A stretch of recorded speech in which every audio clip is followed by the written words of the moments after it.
когда поет и плачет океан, и гонит в ослепительной лазури из дальней караван. В бананово-лимонном Сингапуре, буре, когда у вас на сердце тишина, вы брови темно-синие нахмурив, тоскуете одна. Тралям, там, тарарирам, ах, та-та-ти-тарирам, рам-пам-пам. И нежно вспоминая иное небо мая, слова мои ласки и меня. Вы плачете и в это, что песня не допета, а сердце не согрето без любви огня.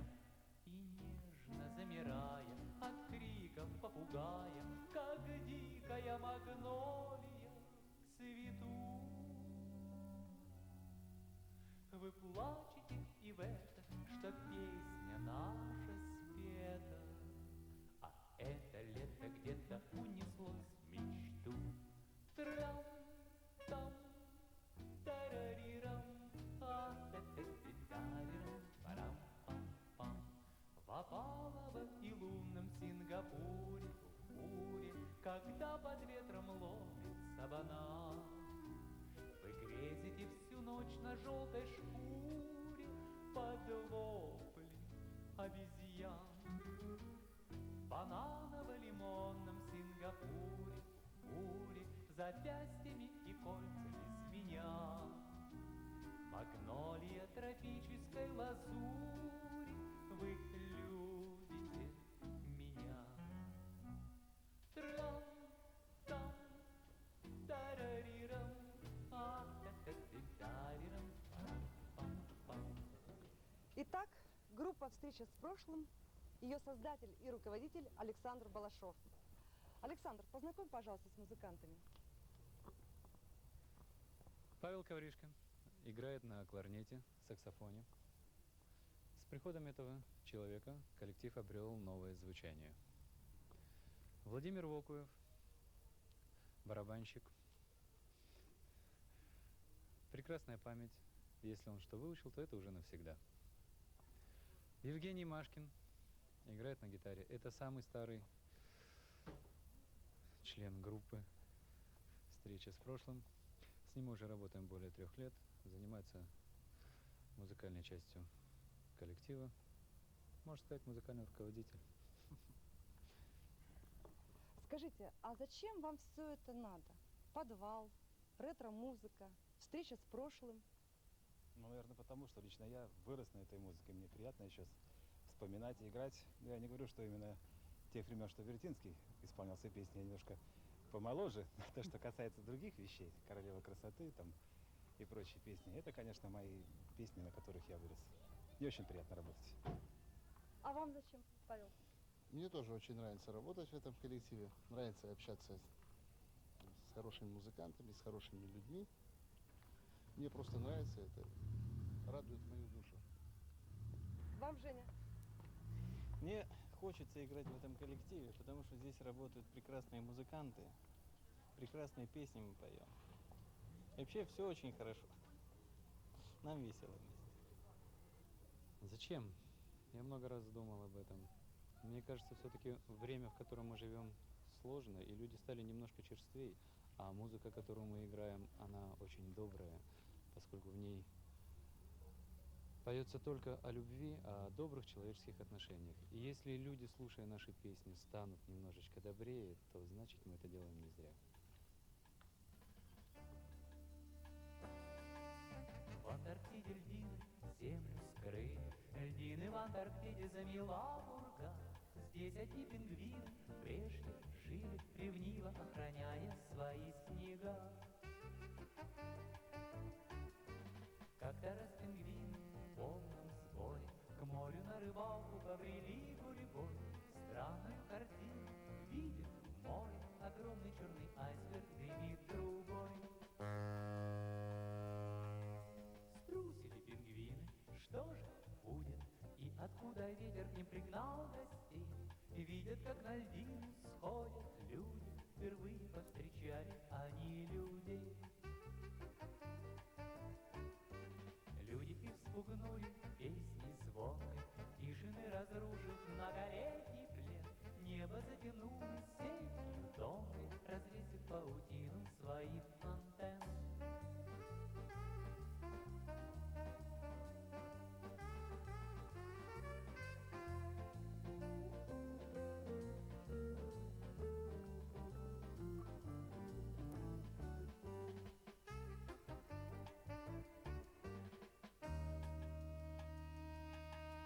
Но теперь пингвинов нету страха, радио послушать и они хотят.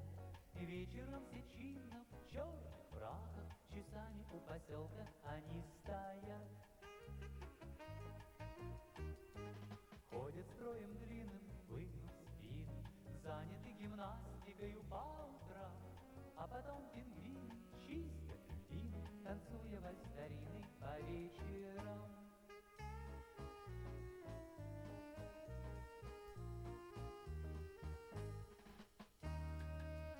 И теперь пингвины ходят рядом, слушают усердно каждый день эфир.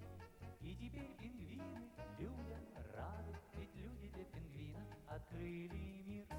Все на свете знает эта стая, ширятся их знания и кругозор. Джаз пингвины знают, Бах знают, стихи пингвины знают и знают спорт. Стихи пингвины знают и знают спорт.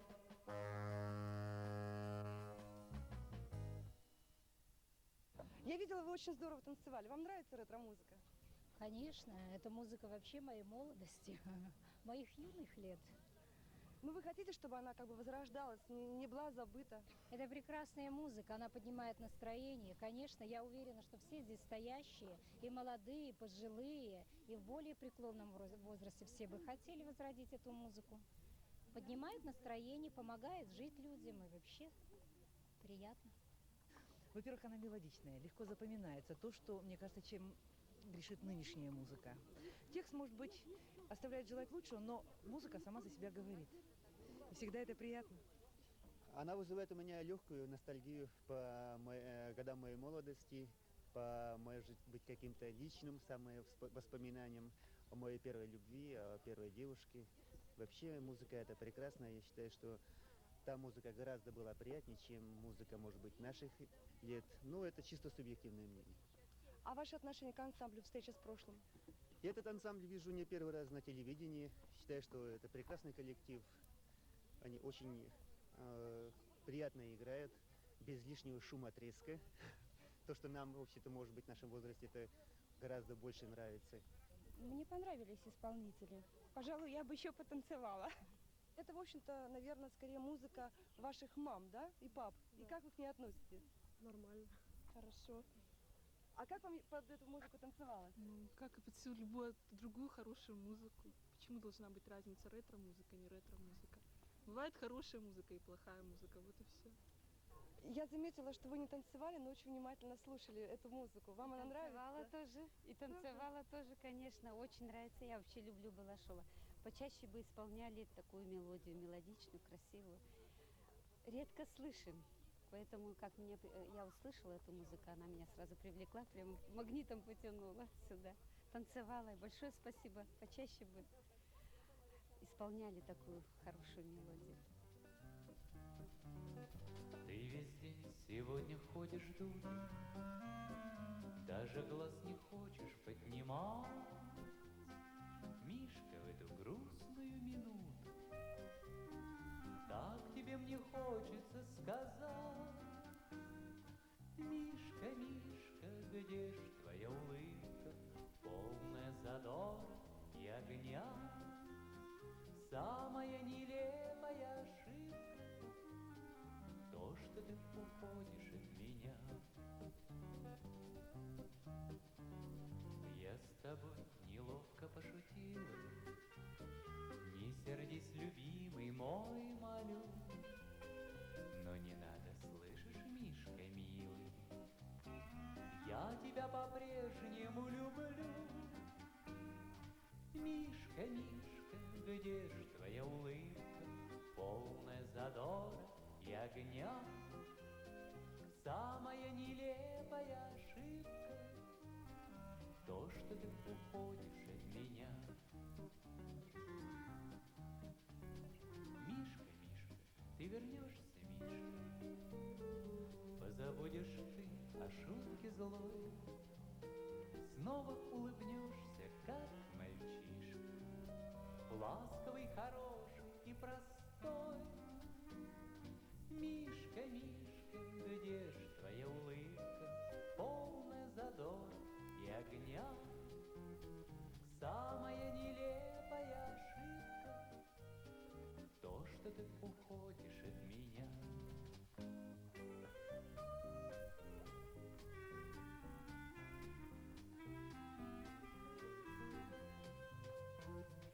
Самая нелепая ошибка то, что ты уходишь от меня. Мишка, Мишка, где ж твоя улыбка, полная задора и огня? Самая нелепая ошибка то, что ты уходишь от меня. Самая нелепая ошибка, Мишка, то, что ты уходишь от меня. Извините, пожалуйста, я хотела бы вам задать несколько вопросов. Да. Скажите, вы слышали о группе «Встреча с прошлым»? Нет, не слышали. А вы? Нет. А как вы относитесь к ретро-музыке? Положительно, в принципе. Это всегда приятно послушать старую музыку. Почему бы и нет? А вы? Нормально. Вы любите шлягеры 60-х, 70-х годов? Да. Только когда их не переделывают под современную, когда она со старыми, как положено, как раньше она была. Это сейчас их переделывать любят и делают как бы свою музыку в жизни. Вот это уже некрасиво, я считаю. Извините, пожалуйста, я хотела задать вам несколько вопросов. Скажите, а вы можете ответить мне просто? Скажите, пожалуйста, вы знаете такую группу «Встреча с прошлым»? Не, я не в курсе. А вы? Нет, я не слышал, А скажите, вам нравится ретро-музыка? Вы знаете, я больше современное предпочитаю.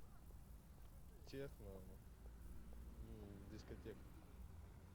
А вы? У меня тоже мнение, мне такие вот современные нравятся музыка. Спасибо. Вы слышали про группу «Встреча с прошлым»? Вообще-то я слышала заочно.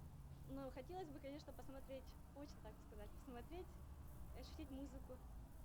Скажите, а вы любите слушать песни 70-х, 60-х годов? Вот если честно сказать, я очень люблю эти песни, такие все задушевные, мелодия такая лирическая. Только бы хотелось, чтобы почаще такие концерты были, чтобы мы могли как ходить с радостью, послушать и отвести свою душу.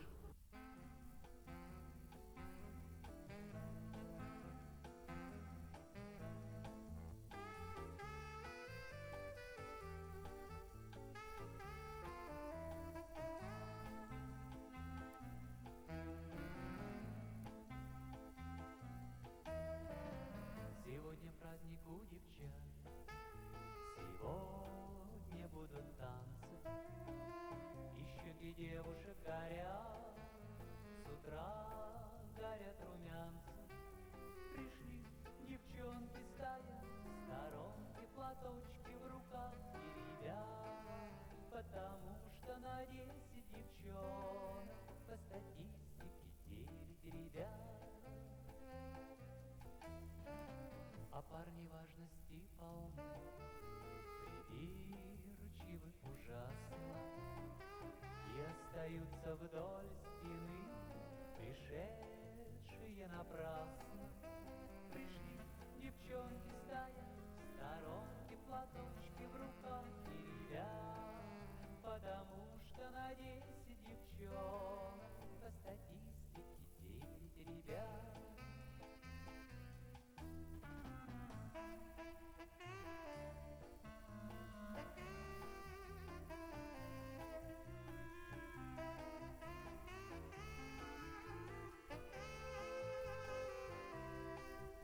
Пришли девчонки стая, сторонки, платочки в руках и ребят, потому что на 10 девчонок по статистике ребят.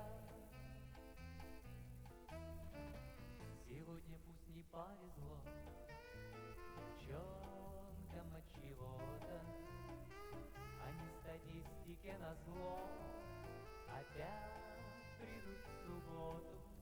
Придут девчонки стая, сторонки, платочки в руках и ребят, потому что на 10 девчонок по статистике 9 ребят. Придут девчонки стая, сторонки, платочки в руках и ребят, потому что на 10 девчонок по статистике 9 ребят. Очень жаль, что на 10 девчонок по статистике 9 ребят.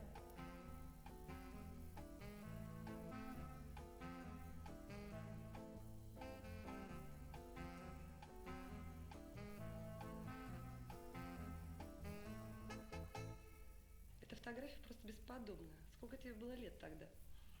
Ну, я думаю, где-то около года. И ты уже курил? Ну да, в этом раннем возрасте первый раз у меня оказалась папироса во рту. У нас курила вся семья. А сейчас? Сейчас семья курит, а я бросил. Борюсь за трезвый образ жизни. А на этой фотографии, Саша, ты с отцом? Да, это папа. А я в новогоднем костюме пажа. Я с детства уже любил костюмы театрализованные. И новогоднюю елку. Это был домашний праздник всегда. К Новому году папа привозил большую елку. Очень много было игрушек. И это был, я думаю, что это самый большой праздник был в семье. Я знаю, твой отец известен, во всяком случае, в городе Сыктывкаре. Он, по-моему, всю жизнь посвятил молодежи. Но он посвятил трудной молодежи. Так называемым трудным подросткам. Да. У него своя линия жизни, у меня своя. Я вот не пошел в него, я не могу. Хотя я люблю детей, мне не хватает терпения с ними возиться. Тут терпение нужно большое. Мне порой иногда с музыкантами тяжело. Много раз предлагали там вести какой-то кружок, еще что-то. Не знаю. Надо быть действительно, может быть, учителем. Во мне этого нет. Я знаю, у тебя очень много больших, в общем-то, проблем, связанных с этой работой, с музыкой. У тебя были такие дни, когда тебе хотелось все бросить? Было и неоднократно. Но, взяв обязательства перед коллективом, я, если можно так сказать, не всегда принадлежу себе. Потому что люди мне поверили, и бросать это уже просто нечестно. Хотя были такие мгновения.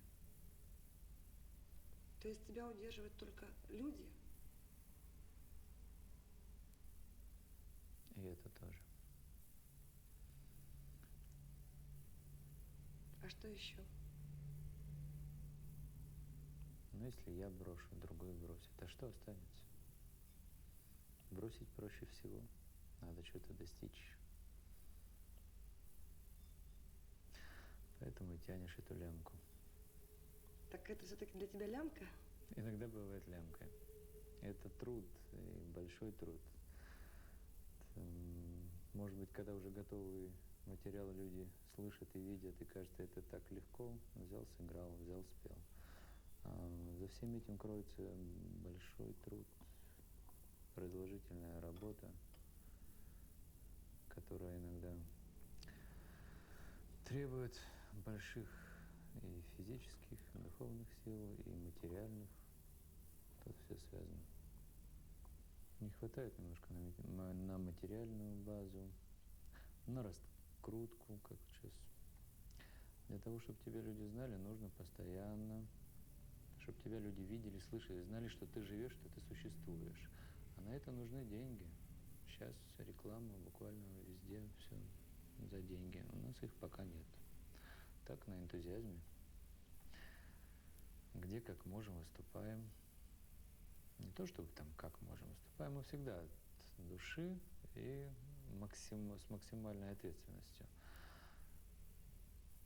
А вот просто не получается, как хотелось бы, часто концертов. Но тем не менее мы надеемся, что эта серая полоса пройдет и наступит более светлая. Ну вот ты знаешь, что сейчас многие молодые люди, девушки, юноши, ну скажем так, удались в коммерцию.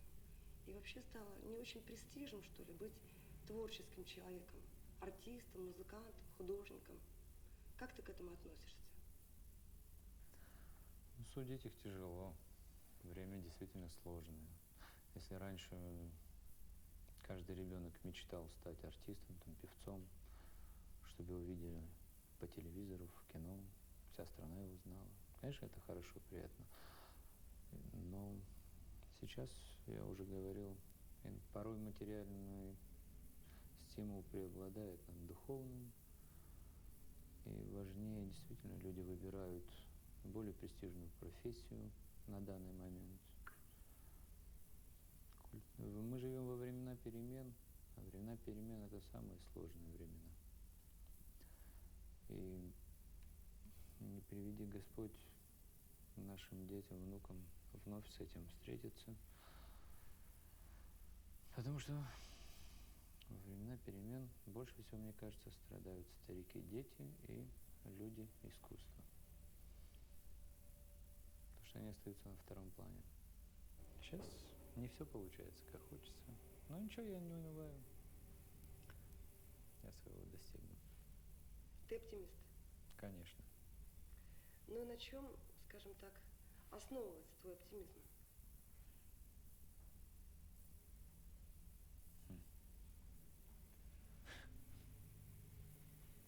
Оптимизм.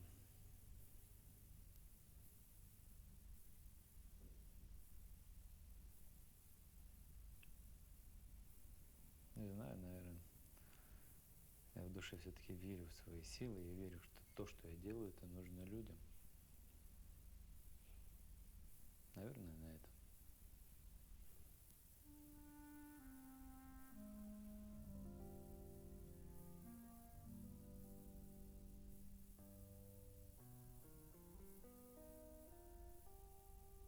Кто-то песню вдали недопев оборвал, чьи-то гаснут на склонах костры. Мы с тобою вдвоем перешли перевал, и теперь нам спускаться с горы.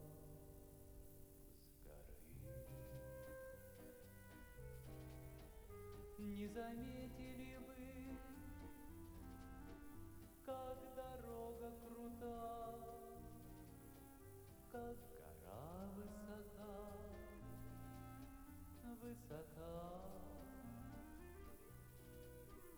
а уже морщинки застыли у рта, легкий пик коснулся виска.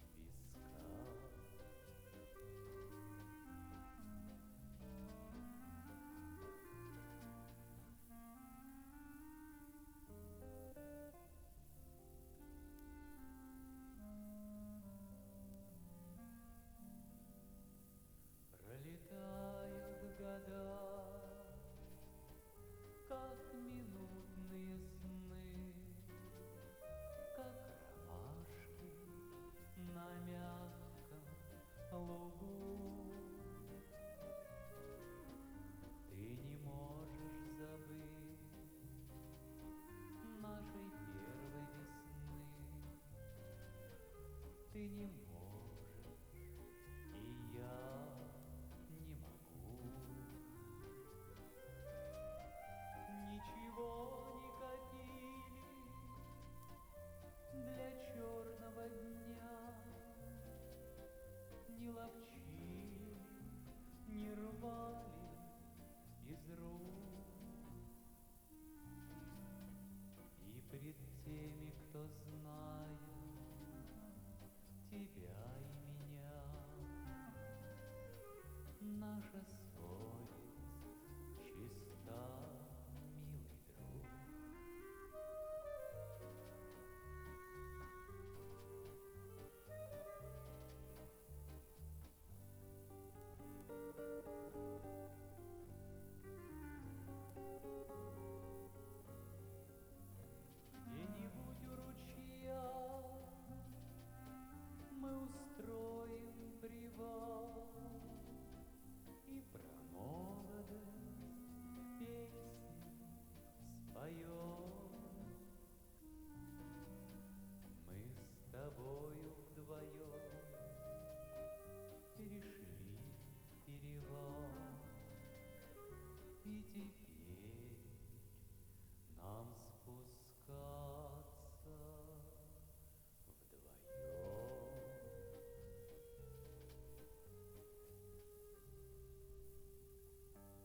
Итак, что человеку надо?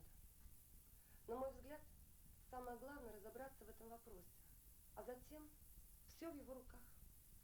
Истины просты, не надо только ничего запутывать. Я хочу прочесть одну цитату из книги Сатпрема Шри Аурабинда или «Путешествие сознания». Во мне не было стремления к духовности, я развил духовность. Я не был склонен к метафизике, я развился в философа. У меня не было способности к рисованию, я развил их с помощью йоги. Я преобразовал свою природу из того, чем она была, в то, чем она не была. Делал я это некоторым вполне определенным способом, а не с помощью чуда. И делал я это для того, чтобы показать, что можно сделать и как это может быть сделано.